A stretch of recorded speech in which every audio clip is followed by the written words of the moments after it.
Estás viendo Canal América, televisión dominicana para el mundo.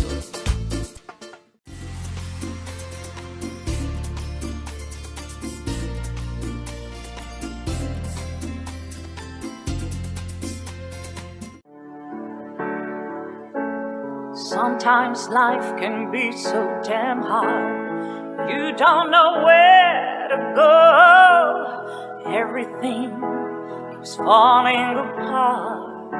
Yeah. You try to do your best, but only God knows that you've given everything you've got, but the world takes you down. You just keep moving on. Let your fears. Welcome to our episode of A Time for Truth show. I'm your host, Dr. Bernard Fialkoff, and it's my pleasure to be with you again today. So today we're going to take up a topic, health, wellness. What is physical, spiritual health? How do we obtain it? How do we maintain it? How do we live a life that we can actually enjoy? Because just to be alive, but to be in pain and in malady, that's not really a life. So today I'm very happy to have on our show a very, very special guest. And Buddha, let's put on his pictures on the screen for our viewers so they can meet Dr. Bill Lapkinar. There you go. There he is. Dr. Akpinar, MD, DDS, DAC, BA, board certified in forensic medicine, in forensic dentistry, as a medical investigator, board certified and fellow of anesthesiology. He's a MD degree obtained from the University of Health Sciences School of Medicine, and his DDS at Ataturk University School of Dentistry, and his director and doctor of acupuncture at the American College of Acupuncture. He's a director specializing in craniomandibular pain and traumatic disorders of the temporomandibular joint, and he directs the complete wellness practice focusing on the integration of Western and Eastern philosophies and techniques to get a conservative and holistic approach, and also incorporating traditional and advanced diagnostic tools. He was a former director of pain control in Bronx Lebanon Hospital, the past attending dentist and anesthesiologist at Long Island Jewish Hillside Medical Center, the director of dental anesthesiology and pain control in Lutheran Medical Center. He's published books on Shaolin Yoga, Qigong, Zen and the Way to the Sword, No Sweat, Know Your Sweat, and 7 priceless prescriptions for health and anti-aging. He's a teacher of Tai Chi and Qigong. He has advanced black belts in Shotokan Karate, Jiu-Jitsu, and Kung Fu. He's a yoga and meditation instructor. He's a concert recitalist and orchestral violinist. Unbelievable. This man, I have to cut out, there's so much here. We could spend the whole show just on what he's done and his degrees and accomplishments. Bill was acclaimed Man of the Year for the American Cancer Society in 2017 in New York City, and founded the University of Health and Spiritual Sciences in 2005. He's lectured internationally in over 75 countries and has participated with Amazonian shamans doing goodwill humanitarian ventures. He's worked with Tibetan masters in Tibet, with Aboriginal and African healers on the African and Australian continents. His passion is helping doctors regain health and promoting the Heal the Healer concept. And there you have him in the center of his group. And Buddha, if we put him up on the screen, I want a bit of warm welcome to Dr. Bill Lapkinar. Thank you, my brother. Thank you so much for those warm, beautiful words. You know, that's amazing. And I got to share with our viewers, I had to cut out at least a third to two-thirds because otherwise we would have no time left on the show and they would kill you and I. But you have so much to offer, so I want to get right to the heart of the matter. And I want to ask you, because a human being who's accomplished so much in his life, what has been the inspiration and how do you maintain this? What is it that drives Bill Lapkinar? I believe it's the divine creator. It's really in a nutshell. And our love for humanity, our love for our fellow man. And looking at what we see today, we need a lot more of it because we see the balance and the harmony and the integrity of the human race disintegrating. I mean, it's just I don't know, there's so many theories, whether it's programmed, whatever, but it's just one seedling, one ray of hope sometimes from one individual, like one Rosa Parks, one Gandhi, one person stepping up and embodying the truth can set the ripple that changes the whole ocean. I wholeheartedly agree with you, Bill. And I share with you on my concern what's been happening over the last few years now in the world. And that's why I think having you on the show is so important. Thank you. I want you to share, you're quite welcome. I want you to share with the viewers, because I'm sure there's some out there who say, well, what can I do? Or, well, this man is genetically, that's just the way he was born genetically. So I'm sure they would want to know, what is it that you use for energy? What is it that you use to keep you going? Because I'm sure you encounter the downs like anyone else. Yeah, we're human. I think a turning point, what really inspired me, what gave me the creative spark is, my relatives, my grandfather who inspired me, and so many others, they fled from Russia and Germany during times of really bad, I mean, it was a bad period in history, and we didn't have much money. Our resources were limited. And when he got sick, they took him to the nearest city hospital, and the way I saw him being treated, this degradation, this incredibly attuned spiritual master who had a doctorate in agriculture under Stalin, and he worked through so many different generations of political turmoil. I saw what he was reduced to, and I said to myself, if the creator ever lets me become a healer, if I can step into the shoes of that path, I will never treat any human being the way I saw him being treated. And that's the way I've been trying to live my life, and trying and working on getting as much knowledge, as much education, not only in the scientific realm, but more so at this point in the spiritual realm. That's what led me to really establish the University of Health and Spiritual Sciences, because spirituality is really the answer to humanity's problems. And as doctors, we are all spiritually attuned scientists, but many of us don't realize this. See, it's when you look at the whole concept of healing, you look at the physical healers, they've been grouped into like the family practitioners, the internists, people like us, dentists, surgeons, podiatrists, DOs.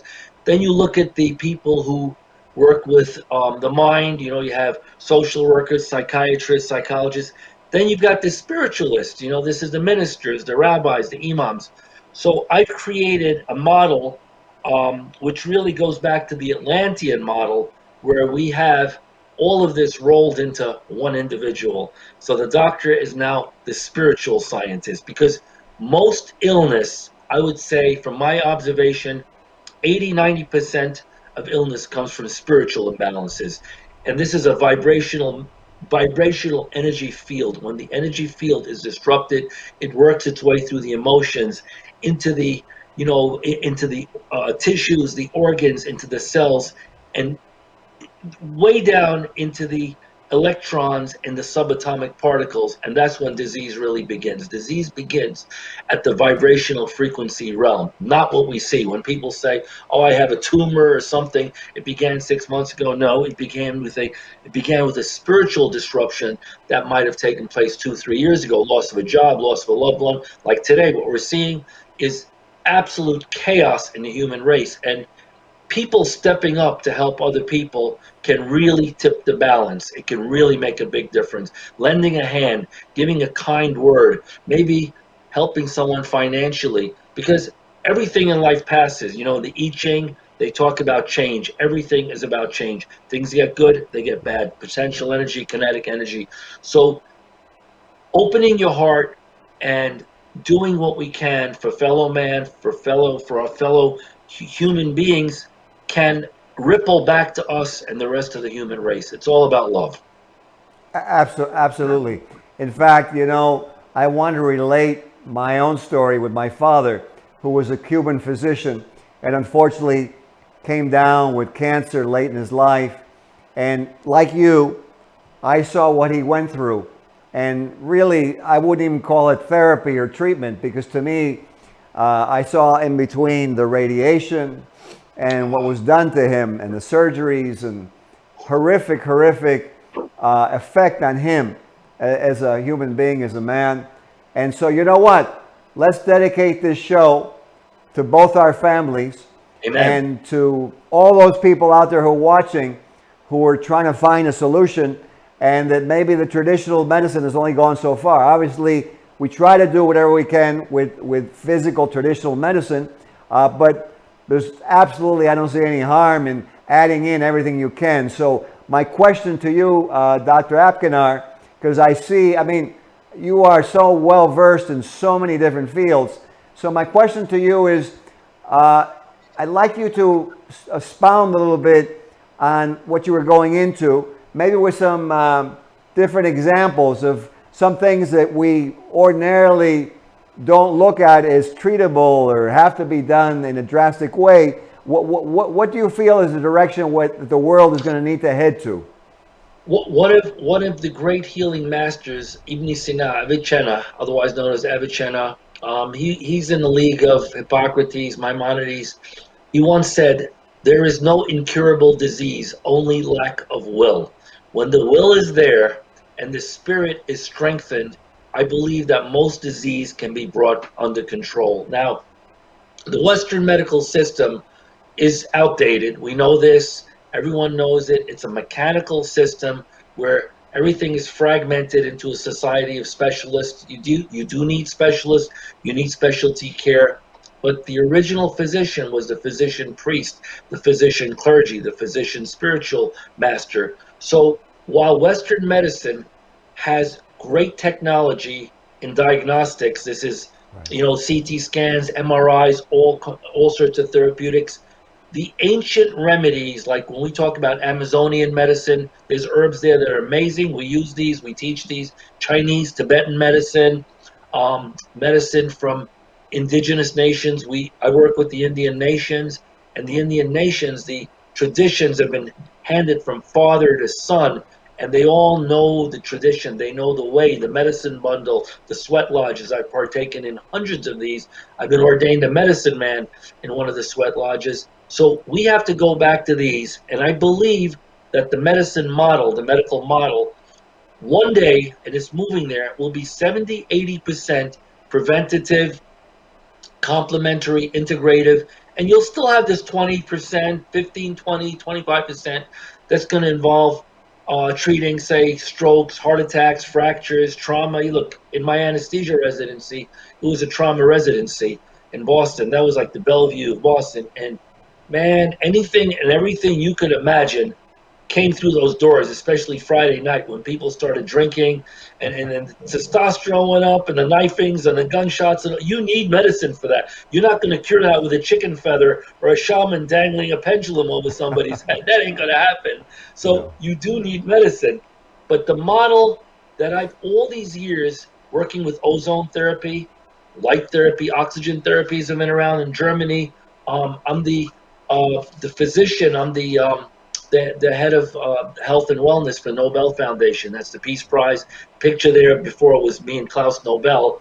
We're good friends. And, Doug Ivanovich, who's like his right-hand man, this man won the Nobel Prize for his work on oxygen and cancers in the 1930s, imagine that. In the 1930s, Wow. oxygen therapies were being used. In the 1920s, okay, light therapy, UV therapy, UV A, B, and C, were being used for tuberculosis and diseases. Then the so-called wonder drugs came in, the antibiotics, the cancer drugs, and all this, and these were all discarded. You know, when the Flexner report came in, all of these were cast aside. So the combination of ozone, of light, of vitamin drips, you know, we teach this all over the world, and I learned. I went to Soviet Union, I went to Russia before, you know, actually after the fall, and they said, we use this in Cuba. And I said, oh, that's why Cuban medicine is so advanced. They're using oxygen therapies, they're using light therapies, they're using drips. So all of this, plus a combination of stem cells, which now can be done under investigational purposes, you know, this is stuff that's being curtailed, unfortunately, and not being made available to people who need it, especially in the poorer sectors. So my model is like, it's very simple. 4 pillars. One of them, we're talking about health. One of them is breath, breathing, the qigong, tai chi, meditation. Breath work is spiritual work. All spiritual practices, foundations are centered around breath. Then you need movement, what I call stirring the pot. If you make soup and you don't stir the soup, it's going to congeal. So you have to stir that pot. And that's moving, that's breathing, that's meditation. Once again, whatever you do, any kind of move. Now, you also need a good deal of detoxification. That's, you know, I wrote the book on sweat therapy, no sweat, no sweat. This is the Bible used pretty much in many different cultures and health spas and everything. When you get the body temperature up to 101, 102, the hypothalamus shuts it down so it doesn't go above that. But the outside temperature could be 120, 130. All the circulating microbes, germs, virus, bacteria, fungi, cancer cells get killed. These cells get destroyed at 106, 107 degrees.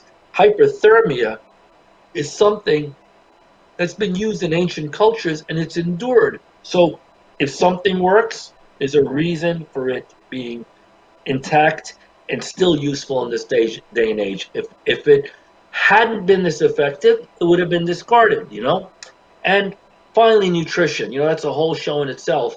But these are all important pillars of the, let's say, the building of health. Now, the roof, we have to believe in something. There has to be a spirituality.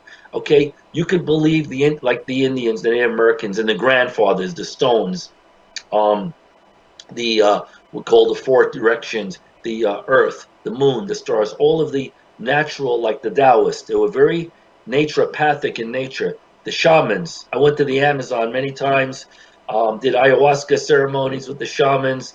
We worked with lepers. We took care of sick people down there, took treks down the Amazonian River. So when you look at these cultures, they all had a spirituality.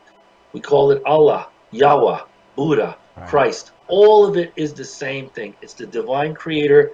And all of the golden rules in all of these spiritualities converge. And somehow humanity has forgotten that. Or maybe this has been programmed into humanity so people will forget and start killing each other and being very ugly, doing ugly things to each other. And hopefully, with our dissemination of our wisdom and knowledge and what we can give, we may play a small role in helping to ameliorate that. Amen to that. Absolutely. And it's so true in my own practice. And I'm sure that any of the doctors out watching this video realize that the patient's character, their emotional state, and to get them into a good frame of mind, it does so much. I find I concentrate a lot of that in my practice. Some people call it bedside manner. You know, that doctor has a good bedside manner. Right. And, you know, we're just, all we're doing is getting that person relaxed. But let's go into something for our viewers, because, you know, there's a lot of work now being done on what you talked about with oxygen, with a field called sleep apnea. And for the viewers, sleep apnea happens to be at nighttime, not breathing correctly, snoring, stopping breathing. and so you don't get a chance to oxygenate your body. So, Bill, Dr. Akpinar, talk a little bit about sleep apnea and what you feel about this and what you feel can be done. Sleep apnea is really one of those misdiagnosed problems. You know, there is so much of it. They say the prevalence is something like 10-15%. I think it's a lot higher, maybe as high as 20, 30, maybe even 40%, because it really has a lot to do not only with the anatomical structure of the pharynx, which is so small. It has a lot to do with lifestyle, inflammation, obesity. Like we're especially after this last period, what they call the pandemic. Okay, the obesity rates have risen exponentially. Most people have gained 10, 20, 30 pounds, and that amount of pressure, fat, the inflammatory change that takes place has impacted not only sleep but the anatomy of this area. Now, you know, we have the mild, the moderate, severe types, and it has a lot to do with the structural, of course, the collapsibility of the pharynx, and you know, the size, the collapsibility, and other variables. But if we don't sleep properly, you know, we know that the leptin ghrelin balance is thrown off. The increase in the intrathoracic pressure can make people suck up this the volume, the contents of the stomach. Barrett's esophagitis, we see this a lot in our wellness practice. That strokes, heart attacks are much more prevalent in people who have apnea. And if you look at the stroke, the incidence of stroke, most of it takes place between 4, 5, 6 in the morning. That's when we are supposed to go into REM. So that REM is so important because sleep, aside from the physiologic manifestations of the physiologic benefits, has a very strong spiritual component. You know, a lot of messages, a lot of guidance through the subconscious, through the astral plane is given to us during sleep. Like when you look at how benzene was conceived, you know, they saw the whole snakes going around, the circular model versus the linear model, DNA. All these people, if you look at Tesla, Einstein, a lot of their revelations and guidance was given to them through contact with the masters, of course, but through meditations, through dreams. So dreams are a very important component of health. When we don't dream, a lot of the warning signs which we may get from the other side are obliterated. So for that reason, if only for that reason alone, sleep is so important. That REM is so important. And during apnea, during REM, you know, it's common to see 2, 3, 4, 500 interruptions. People have slept 8 hours and boom, you know, they wake up and, you know, I feel tired. That's because they're apneic. And it's very simple. You know, and I know that a simple appliance, a little bit of realigning of the jaw is going to help. A lot of people don't want to wear the CPAP. They don't want to get the other stuff. But sleep is such an important component of health. We spend a third of our lives doing it, and so many people are sleep deprived through the apnea. As a result of the apnea, lifespans can be cut as much as 14, 15 years. I mean, think about that. Diabetes takes about 6 years off your life.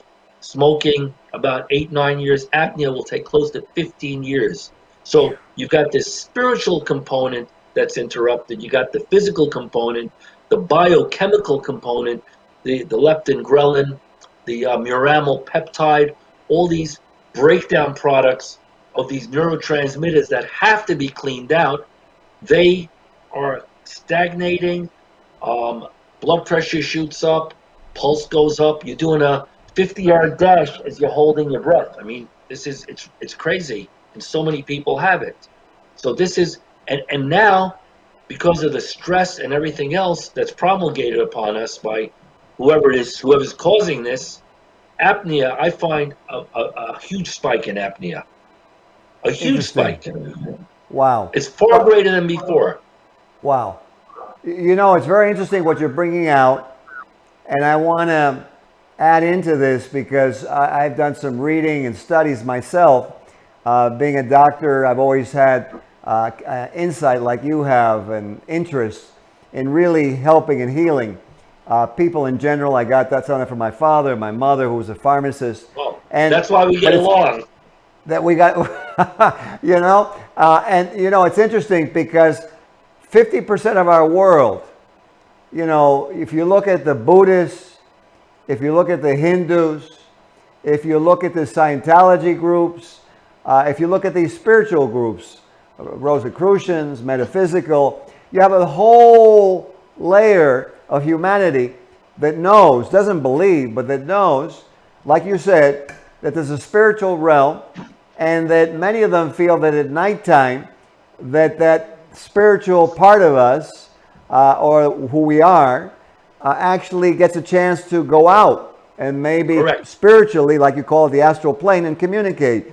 And it's interesting that all of these stresses that we're going through in our world today, and like you said, the destruction of the principles that are common to all religions and creeds being destroyed. Is it programmed? Is it not? Basically, though, the end result is that we're losing not only our humanity, but our longevity, and the longevity not only of individuals, but our civilizations. That's why I love having you here. I have to say something. Unfortunately, we've had such a good time. We're gonna have to continue on another show because we're running out of time. But I want to ask you one last question. We have about a minute. What would you like to end off as a concluding statement for this show for our viewers?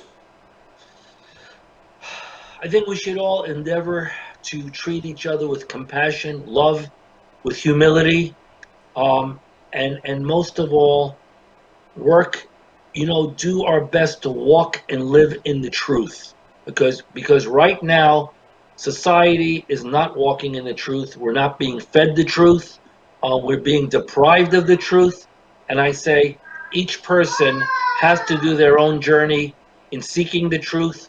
Seeking the truth will help you find the truth. Sometimes that's dangerous because when you go through the great questioning, you're going to come into the great answers, which is going to lead you to the path of great transformation. And once you've had that enlightenment, once you've had that samadhi, that rebirth, you can't go back to the path of ignorance. So you have to go walk in the path of truth. And we, as healers, as doctors, have to be the illuminators of others. And that's my message. Beautiful. I agree with you. And I'm going to ask you to come back on the show. Will you do that? With love. With great degree of love and friendship.